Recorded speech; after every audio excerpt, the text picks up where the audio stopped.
Good evening, everybody. Asking me to talk about triathlons after Kaustubh Radkar has just spoken is like asking, a first-year spine fellow to talk about his spine surgery experience after Dr. Rajshekharan has finished his talk.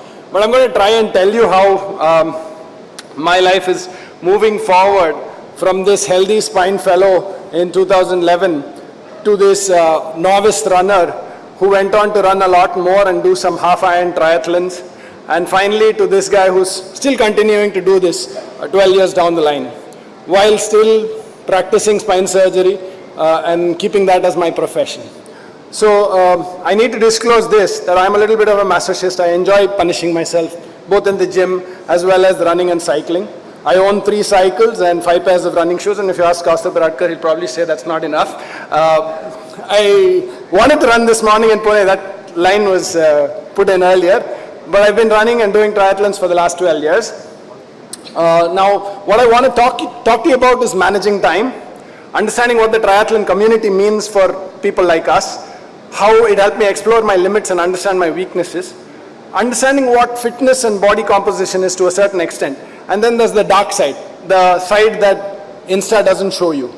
Right? So if you want to pick up triathlons, you need to figure out your time between running, cycling, and a little bit of lifting weights so that you don't lose too much muscle mass and you can stay strong through injuries. So this leads to anywhere between 12 to 15 hours of training a week, and with the prep time, something like 18 to 20 hours a week. Right? So this is quite a lot. A lot of it happens on the weekends, but we must also understand training is a lot different from working out. Working out is something you do to feel good. Training is actually something you do to feel shitty. You do it to be able to persevere through the darkest of times. Your training is hard. It's supposed to make you adapt to be able to do things even when you're tired, when you're feeling low, when you don't feel like doing it, and when the weather is not great. Right? So you train to adapt.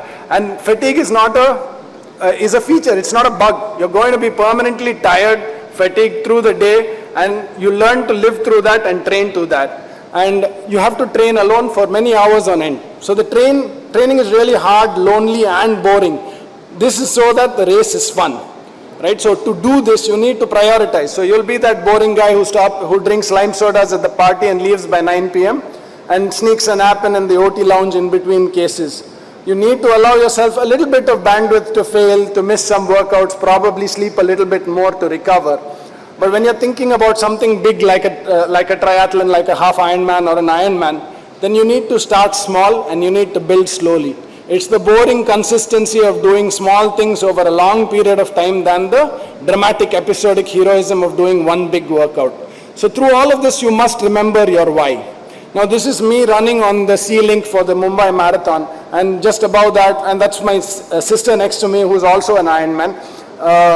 And that's the elites running just above. There are 15,000 runners who turn up that day.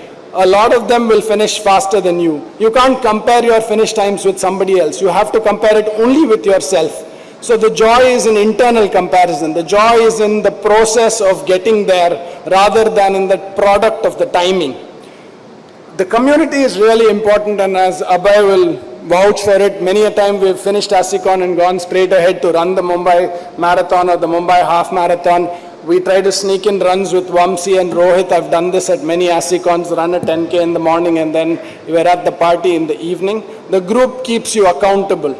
The people around you, like my sister at the bottom left of the slide, who has been doing triathlons with me for the last 12 years, they motivate us, we share experiences, we work as a team, they help you pace, sometimes they help you finish workouts, a lot of the time they take you out of bed and get you onto the roads to be running or cycling. As in any thing, a coach or a mentor is very important. I've been training with a triathlon coach from 2016 and haven't changed in the last 9 years. He's still my coach. He removes the perception bias that I have on my own self, and he believes in me far more than I believe in myself. So it's not just about tips and tricks, but it's also honest discussions about time, energy, possibility of finishing things, right? So now this is one of the races that I'd like to take you through. This was Ironman Edinburgh in their inaugural edition.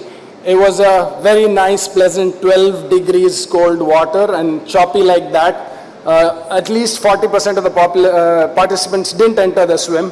I did get into the swim, but I was ill-equipped for this race. It's a very hilly, windy race. I got into the water. I managed to get out in cut-off time, but I couldn't finish the bike in cut-off time.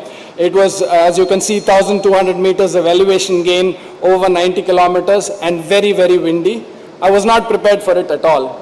But then that taught me a lot of things. So there was a change in the bike, there was change in training, and then I went ahead to do the half Ironman in Canada, which had a similar elevation profile, cold place, but I was trained this time. I was ready this time with better equipment, far better training and more focused training. So I could finish that, and I could finish that with a smile on my face.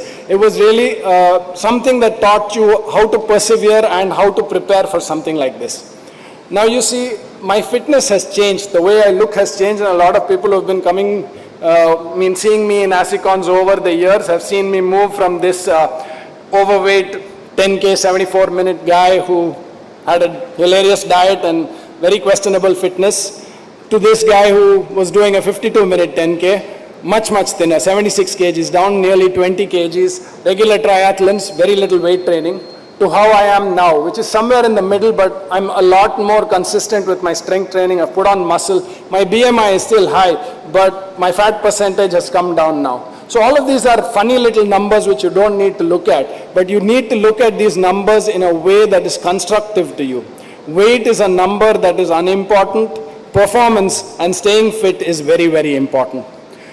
We've now come to this era of what we call a image over substance era, where there's a need to show off what you're doing rather than actually doing it. And so eventually the finish times are for Instagram. Failure becomes content and it's not a lesson.